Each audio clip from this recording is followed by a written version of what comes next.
ജില്ലാ പഞ്ചായത്ത് ഭരണം എൽഡിഎഫ് നിലനിർത്തി. 81-ൽ 53 ഗ്രാമപഞ്ചായത്തുകൾ എൽഡിഎഫ് നേടി. എന്നാൽ ഗ്രാമപഞ്ചായത്തുകളിലും ജില്ലാ പഞ്ചായത്തുകളിലും യുഡിഎഫ് മുന്നേറ്റം നടത്തി.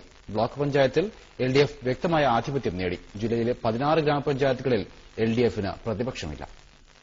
26 ജില്ലാ പഞ്ചായത്ത് ഡിവിഷനിൽ 20 ഡിവിഷനുകൾ നേടിയാണ് എൽഡിഎഫ് ജില്ലാ പഞ്ചായത്ത് ഭരണം നിലനിർത്തിയത്. 6ഇടത്ത് യുഡിഎഫ് വിജയിച്ചു. 2005-നെ അപേക്ഷിച്ച് എൽഡിഎഫിന് 3 സീറ്റുകൾ കുറഞ്ഞപ്പോൾ യുഡിഎഫിന് ആ 3 നേട്ടമായി. മയ്യിൽ ഡിവിഷനിൽ നിന്നും ജയിച്ച സിപിഎമ്മിന്റെ എ.കെ. സരള ജില്ലാ പഞ്ചായത്ത് ചെയർപേഴ്സണാകും. 11 ബ്ലോക്ക് പഞ്ചായത്തുകളിൽ 10ലും എൽഡിഎഫ് ജയിച്ചു. കണ്ണൂർ ബ്ലോക്ക് പഞ്ചായത്തിൽ ഇരു മുന്നണികളും 7 വീതം സീറ്റ് നേടി തുല്യത പാലിച്ചു. 81 ഗ്രാമപഞ്ചായത്തുകളിൽ 53ഇടത്ത് എൽഡിഎഫും 27ഇടത്ത് യുഡിഎഫും വിജയിച്ചു. കോളയാട് ഗ്രാമപഞ്ചായത്തിൽ ആർക്കും ഭൂരിപക്ഷമില്ല.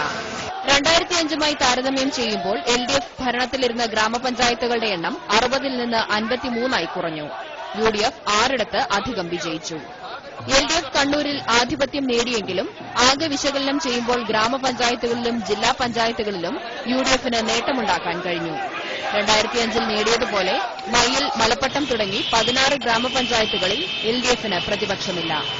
മാട്ടൂൽ പഞ്ചായത്തിൽ യുഡിഎഫിനും പ്രതിപക്ഷമില്ല. മനോരമ ന്യൂസ്, കണ്ണൂർ.